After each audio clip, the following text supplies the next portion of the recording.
Hello and welcome to Season 2, Episode 2 of What Would You Do If? And today our subject is what would you do if someone said content is everything? Now, content has been everything for quite a while now, and content marketing is not a new term. No.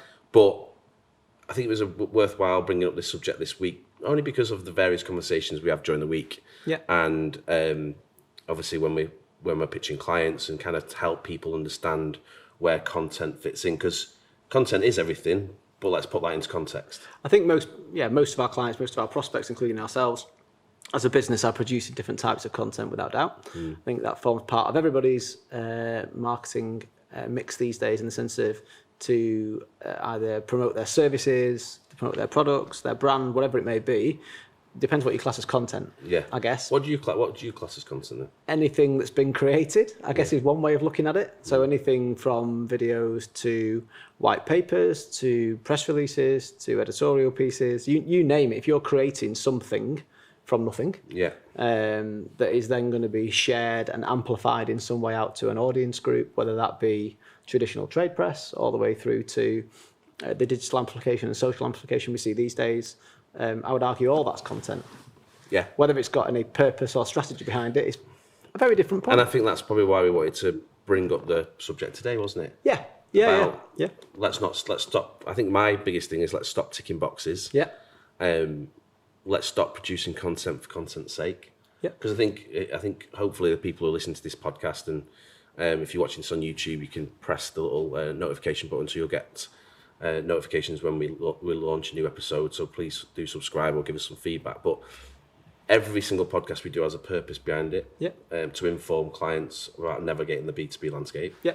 And we do think about what's happened in the agency over the last 2 or 3, 4, 5 months, and why we talk about these subjects. So our content has a purpose, but we do find that when we go into clients, we go into pitches, when we're reviewing people's content, it's how much of the content are they producing? Are they producing for the sake of it? How much of the content they're producing is supporting a certain marketing objective or moving people through the sales funnel? We can come on to this in a minute, but I think we always have conversations with clients or prospects where it's a comment's made or something resonates with you that makes you think about something you can cover on one of these podcasts. And for me, of late, one of the recent ones when we were tutoring, teaching, coaching at a seminar down south, was very interested in terms of their interpretation of content and ours. So we were talking big ticket kind of content pieces, the Help Hero Hub kind of model towards content, of how you can make your content work harder for you. They principally were going on about banner ads, if you remember this one. Their content was banner ads. So we questioned banner ads and print, wasn't it? Banner ads and print, so very kind of traditional. Yeah. And we'd shared the age-old stat about how many more times you're likely to Mount Everest, I think it is, than actually click on a banner ad and think about that. Anybody, have you ever clicked on a banner ad? Has anybody ever clicked on a banner ad? I think I only ever click on them when I've been retargeted. I always retargeted, and I think I'm not saying the banner's dead, because from an awareness perspective, as its place, and if you want to be top of mind and in their eye line when people are looking at making decisions, I get it. But if you're looking to, it's not a bait piece content where somebody's going to click it, go to a landing page, very few people ever even select it. So I think when you're talking about content, it's important to make sure the content that you are producing has a strategic edge to it and is supporting the overall campaign objectives. So if you want to generate leads, what type of content do you produce to do that? What channels do you amplify that on? How do you promote that? And the bulk of people that you tend to interact with are producing content because that's the type of content their competitors produce. Yeah, a lot of people are copycats, aren't they? If it's almost like I always use the double glazing analogy. When you were younger and next door got double glazing, well, your mum was like, "What? I want double glazing." And it's the thing is, you do look at your closest competition, but I think when we always go and see clients, is we always try and say, well, who's best in class outside your world? But I think for me at the minute, the key thing around content is the speed of which you can deliver the content. So if you look at why we're doing these podcasts, so podcasts are certainly a buzz trend at the minute that people, and I believe it's probably the future of one of the many ways of communicating your content to people. But I think when you look at podcasts themselves, are people doing podcasts for the sake of it because they're fulfilling their ego biscuits of wanting to be number one on iTunes? And when we sat down and started doing this one, we were very clear on our objective, which was to produce timely content, which was thought leadership discussion kind of points, but on topical matters that we wanted to get out quickly to our client base. Yeah. So we went through ourselves a kind of a pattern of developing what I would class as long form content. Yeah, we looked at big reports. But yeah, and we looked at, I think we looked at our sales process, and we looked at what objections we were getting as an agency. And I think that's when what we looked at is sometimes as an agency, when you get to see clients, a client gives you an objection, you think you've handled it properly, but then it's probably still niggling in their mind. But it's a great way of addressing that. It's a great way of addressing that. So if you're in a pitch or you're in a meeting with a client or prospect, they pick up on something, challenge you. I don't know, it could be anything from, I don't know, should we do exhibitions, should we not do exhibitions, what's the merits in it, I don't know, whatever it may be. But the ability to go back to the office, record a quick piece to camera or a quick opinion piece, or to explain a point in more detail, potentially, that maybe you didn't quite nail in the meeting, something you didn't feel you addressed. That's what this forum has given us, I think. Yeah, and it's given us the forum where pre-meeting, so you might go on a first pitch, and you kind of understand some of their pain points or some of their needs, if you like, and you can deliver a quick podcast around content, around conversational marketing, account-based marketing, where really that content is going to that person, and if they engage and listen to that, well, it's almost like you've done another pitch. Because how many times have we walked into a pitch now and they've gone, listen to your podcast or watched your recorded deck when we did the talk at Bite Food. So, but I have no desire to be number one on iTunes. No. That's not why we're doing this. No. That's what I'm saying. So the purpose of this type of content for us is different. Other people, other agencies, other businesses out there will be doing it to swell the awareness and desperately try to get to the top of the charts. For me, this is about getting content out there and sharing the knowledge as quickly and as slick a format as that we can do it. Yeah, but now so just going back to the Help Hero Hub element of it, and for those who've not seen Help Hero Hub, it's something that was developed by Google. And it's making a classic example is now we record the podcast so it can go on YouTube.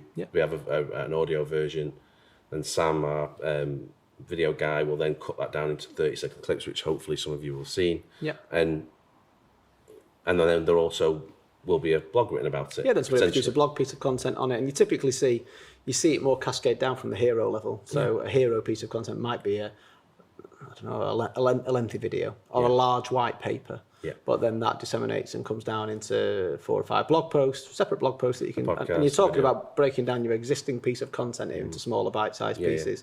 So that one white paper can become 4 blog posts, can become 8 social media posts. But those 8 social media posts need tweaking for each platform that you're also going to present them across. So suddenly you've got, from one piece of content, which it's taken you a while to produce, you've got a whole bank of content which could probably see you through a month or a quarter. And as long as that topic or whatever you're discussing is one of relevance and important enough to gain the attention and cut through the noise out there at the minute, which I think is the big thing when you come to content. There's a lot of content out there. Yeah, and we covered it actually in a previous podcast about one of my biggest annoyances is going back to the ticking box exercise, and we mentioned it in a previous podcast about I were at the show, or there is nothing. And it's also thinking of new ways to do it. I mean, I know we've not moved into this yet, but almost and asking questions on Instagram stories, putting quizzes out there, doing things to re-engage your clients, and in a different way to what everybody else does. I think that's one of the things. Depending on what you class as content, if you're banging out press releases and that's the only thing you produce, and to notify people around what you're doing and the progress you're making.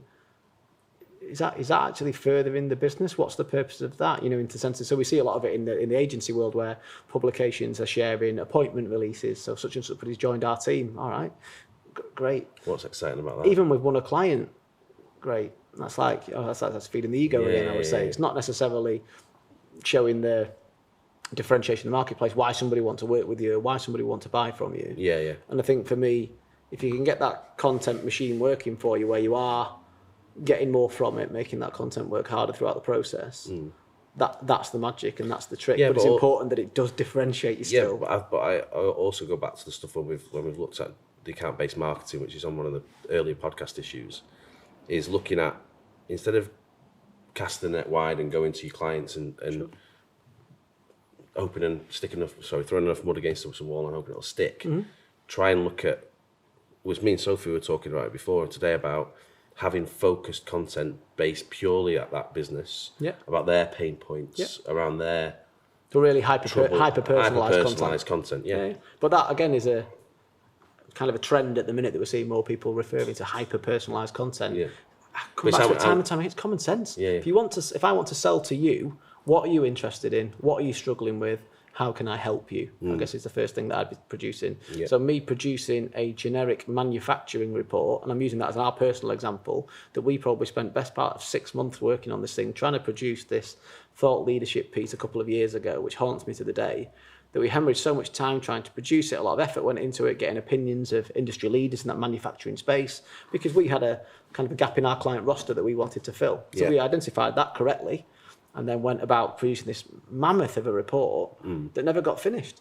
And we wasted so much time doing it, whereas now we'd be much better at producing a podcast or something very quick, capturing the opinion, capturing our point of differentiation out there and amplifying that out to people. But I think, again, it's all right producing all the content, and we always talk about this on a regular basis. We can produce as much content as we want.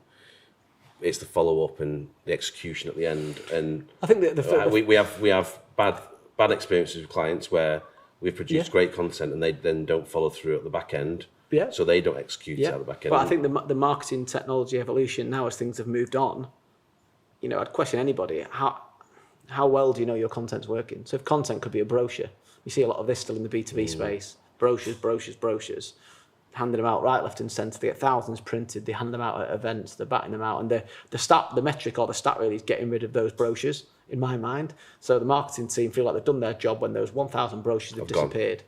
Yes. Where have they gone? Who to? Did anybody read them? Yeah, has anyone read them? Did it result in any sales? Did anybody actually buy off receiving the brochure? And it might, very generic examples here, but this is the old school B2B approach, which is still really prevalent today.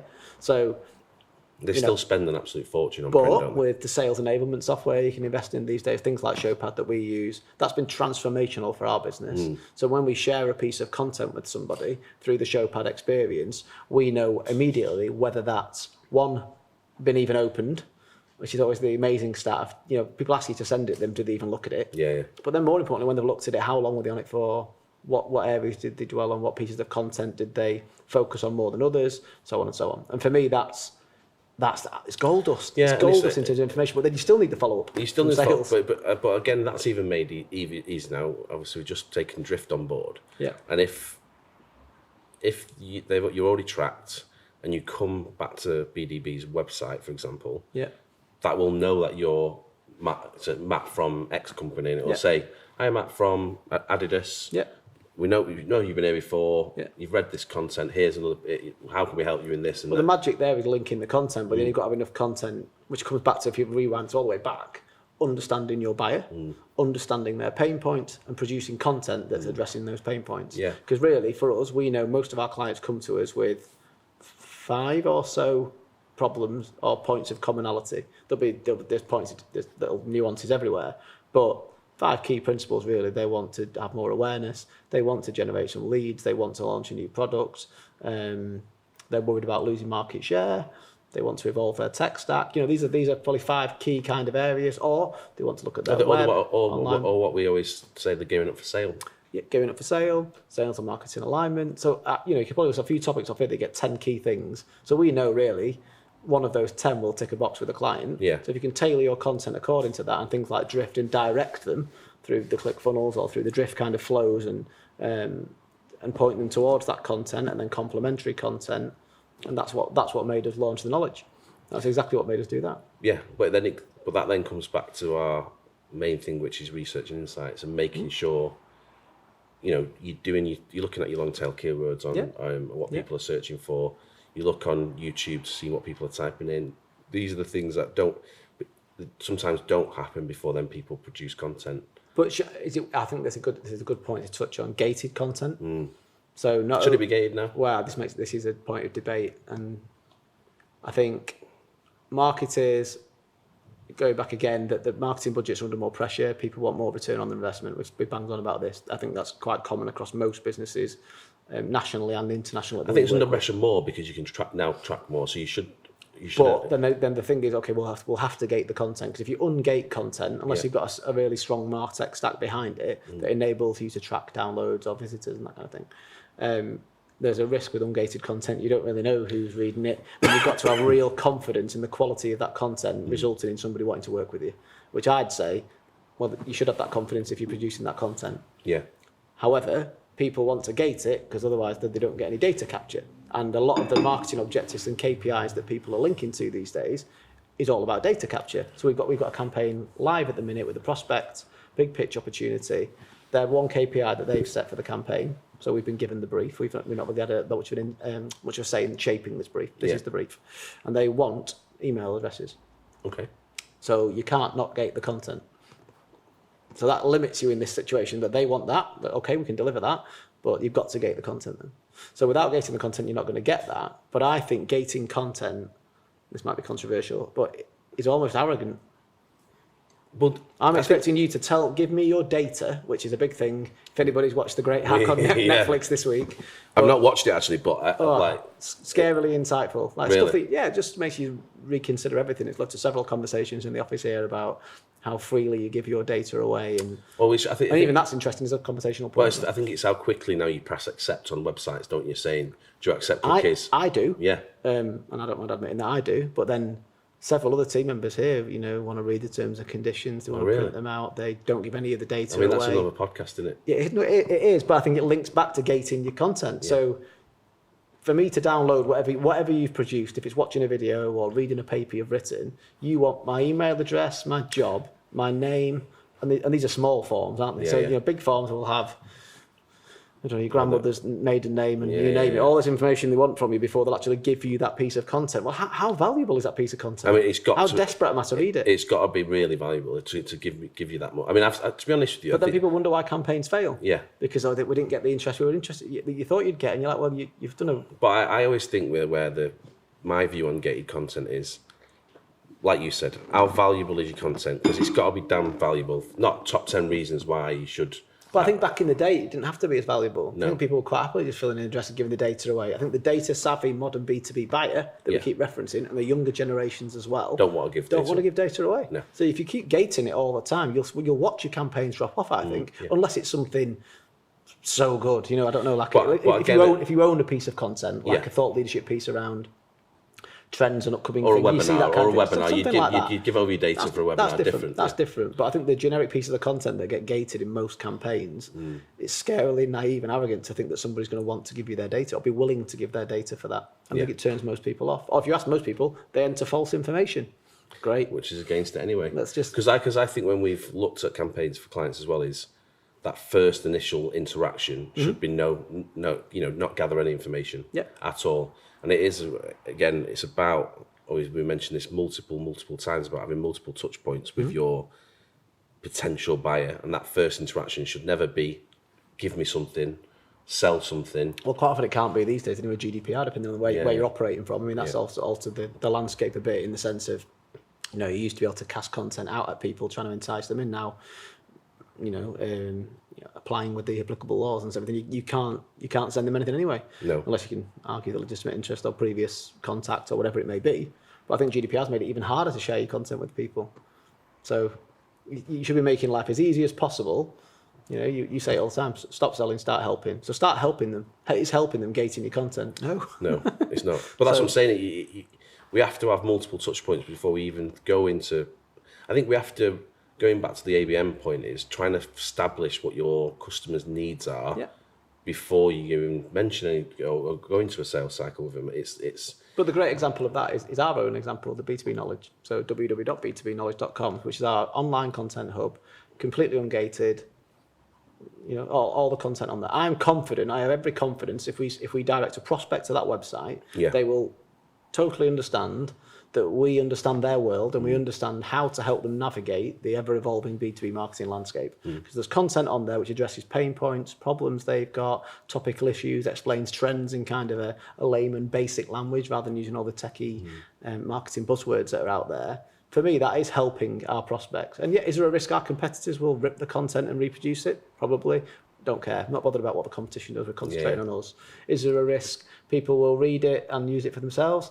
Probably. Prospects, probably. But I'm confident that the right type of buyer we want to attract, it will resonate with, and it will encourage them to. But again, we make it work harder because we send it out in paper format so people know it's us. Yeah. And when it lands on the desk again, it is an informative piece. It's not a sales tactic. It's there to inform them of what's coming in the marketplace. So then, if they do think about it, they're coming to engage with us. Yeah, as you say, it's a touch point in the lengthy B2B buying process. It's a touch point. But forget new business. This is for our clients. Yeah. If you want to treat your clients and they're the jewels in your crown, and you want to hold on to them and protect them, what are you doing to help your clients alongside just running campaigns for them? What do you think? What would you class as like the most important content now these days? Because there's a lot out there, isn't there? If you look at, we've got a slide which gives you all the content that you can have from awareness to purchase. Yeah, and maps it against kind of the rational to emotional kind of scale as well. So, and there's a lot in there. There's a lot of different options out there. But I think if you take that approach with it when you're thinking about your own marketing content that you're producing, where is your buyer at in that journey? So in the awareness, the kind of action purchase kind of classic funnel, let's call it.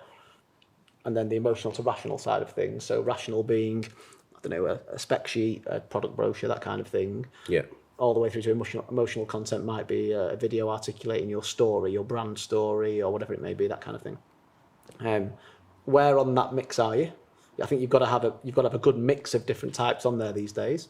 And if you're all the way over here, which most B2B people are, or over here on the camera, but in the sense of if you're at the end of the buying funnel, all your stuff is very rational content, very geared towards purchase-led, you're going to lose market share. Because over here, everybody's already gaining traction in terms of getting that emotional buy-in from the modern B2B buyer much earlier in the cycle. Yeah. So you've lost them before you don't even know it. Because I think one of the first things that we talked about when we started these is try and be a little bit more glass box than black box. And I think a lot of companies are faceless. They don't. Yeah.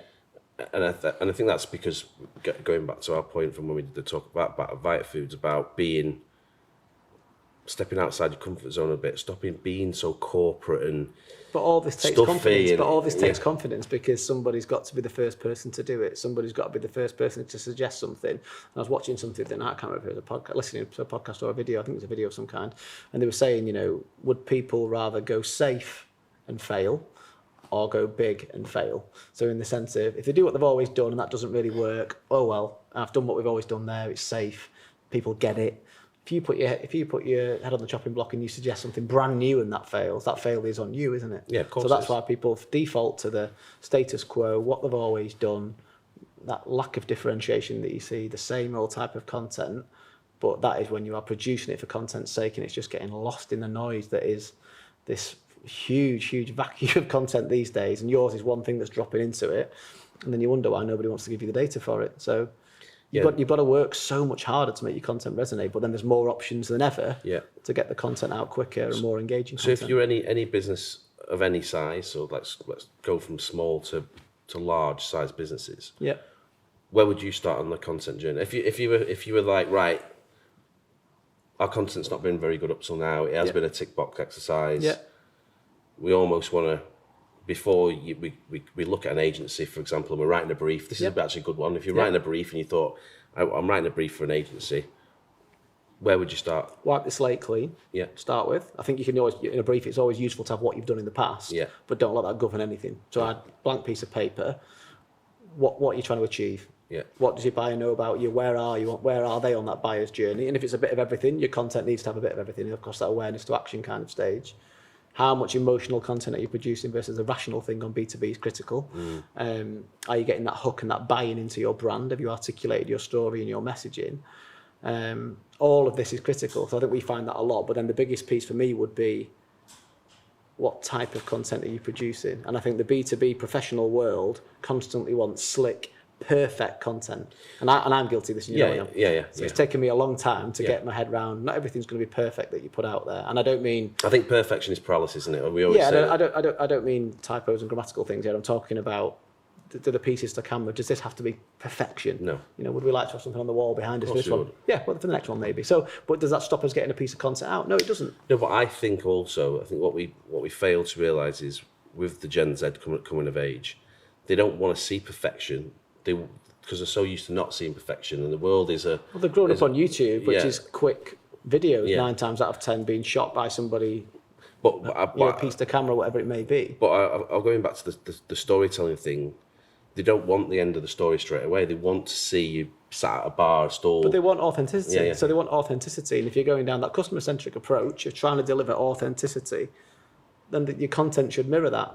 So they don't want the slickest, most professional, glossy report in the world. They want to see who is the people behind the business, who's running it, who's driving it, and who's kind of dictating that strategy, I guess. Yeah, but that's what I'm saying. I don't think they want. They No, want to see the growth. They want to see our podcast go from just audio, then to being at the bar. Now we're trying the sofas, and we might do some roaming stuff. And then you almost then look back at that and go, look where we've come from, because that's a story in itself. But I don't think many B2B leaders are that comfortable with that. And it's taken me a long time. And I'm arguably younger and quite modern, I think, as a business leader, I'd hope. But in the sense of, it's taken me a while to get my head around it. But would you say then, again, going back to a question about, just wipe the slate clean, but what do you think is now fundamental in the B2B landscape from... I think my head immediately goes to video. Yeah. But video, the different types of content you're producing, so having that variety in there of how people consume it. So most people, YouTube, are following the videos now. You can get them out there. You've got Instagram TV to get things out there. You've got pieces to camera. And it's more cost effective than it has been. You can do bite-sized videos. You can capture it yourself. You can shoot it yourself. The more professional, the better. But in the sense of the speed of which you can produce content is picked up so much. So the video side of it is continuing to swell, I would say. I don't think we've reached even the peak of it yet. But then I think things like podcasts are now starting to come in, getting your opinion out there quickly. Well, I think we always say, don't we, that was it 90 or 95% of businesses have not got a YouTube channel. Yeah. And but I think when you bear that in mind, I think the types of content you're producing is what's more important. Yeah. Forget the channel, forget where you're putting it out there for the meantime. What are you trying to communicate and why? And I think a lot of businesses gloss past that and will jump on the video bandwagon. Hence why you're seeing people doing pieces to camera on LinkedIn at the minute, these chinny ones that keep making me laugh. Or with their AirPods in saying something. There's authentic and then there's just crass. And there's somewhere in that balance, I would say, trying to get it right in the B2B world. So you want people to understand what you're trying to say and show that you understand your topic or what you do without coming across like... I don't know what the right word would be on a podcast, but in the sense of, without looking like a fool, ultimately, of trying to embarrass yourself to do it. And I think people are diving into these pieces to camera a little bit too quick for my liking at the minute. Yeah, and I think that's what I'm saying is have some sort of... That's why I think that it's important to wipe the slate clean. I think it all comes down to, again, we always relate it back to brand, what's the story, and I think that's what you've got to get first. What do you want your tone of voice to be? Because I think, again, what people make mistakes of is their tone of voice is one thing on a written piece of content versus... But I think if you're wiping the slate clean with it, you've got to go backwards to go forwards. So a lot of clients that come to us and prospects, when they come to us, we end up talking to them about their brand and their proposition and their story. But they come to us to speak about a video they want producing maybe or something in isolation. But you say like, okay, well, what's your tone of voice? And you sort of go, it looks like that, and you're like, well, that isn't a tone of voice. No. So what's your point of differentiation? And somebody, I can give an example here, but it's too live a client at the minute. But they give you their points of differentiation. You're like, none of that is differentiation. It's complete table stakes in your industry. So what's your point of differentiation? And I think I honestly think it's so important when you're wiping that slate clean. And again, this is probably another podcast in terms of we've stopped pitching any client that doesn't give us a brief. Yeah. Can't tell you how important a brief is, especially where content's concerned. Yeah. So you as a business, before you come to an agency like us, have got to get around the table and think about what you want to achieve. Yeah. What does success look like to you? Yeah. What type of campaigns would you particularly want to run in your world? But that's not us that's us helping the client more by saying no. So in the sense of, if they come to us with a loose brief, or they want some content producing and they've got no clear objective, so how that ties in from a marketing objective to a business objective, they don't know what stats or KPIs they want in there, what return on investment they want from it. That's somebody just saying they want to spend some marketing budget. Yeah. And that isn't the same as what in a campaign that we can stand behind and confidently say, we will deliver results for you here, we're confident of that. Yeah. So we'll always get, the thing is, if you make the effort to the brief, we'll always try and kick back. Work on it with you. When you get a prospect saying they won't, no, I'm not. I want to do a brief. That's enough, and you're like, well, it's not. No. So on that basis, we'll politely decline the opportunity. And I think we've got a lot better at that as well. Yeah. So. Okay. Yeah. So let's wrap that up for today. Yeah. Good podcast that. Yeah. Good stuff. Content is everything. I think that we've covered quite a lot in that podcast, and I think there's a few other spin-off subjects there as well. So it's been a pleasure seeing you on the new locations down there. Even though I was the podcast couch. Yeah. Nice. Even though I was full of a cold, so hopefully that doesn't come across on camera. No, you can find us on all the usual channels. Yeah. So and also our lovely knowledge. Yeah, hub, which is going I out to our encourage people clients. to go and have a check out the www.b2bknowledge.com for our content hub, where you can find things to help you ultimately on your ever-evolving journey in the B2B marketing landscape. So, yeah. And if you don't want to see our lovely faces, you can always go on all our podcast channels and just listen to us from an audio point of view. Help us if you can subscribe so you get a notification when those go live. But the only thing was, if anybody's got any questions, topics or questions, feel free to leave any comments underneath the podcast, and we'll be delighted to get back to you or cover any specific topics that people would like us to. So, yeah. Thanks very much. Okay, thanks. Cheers.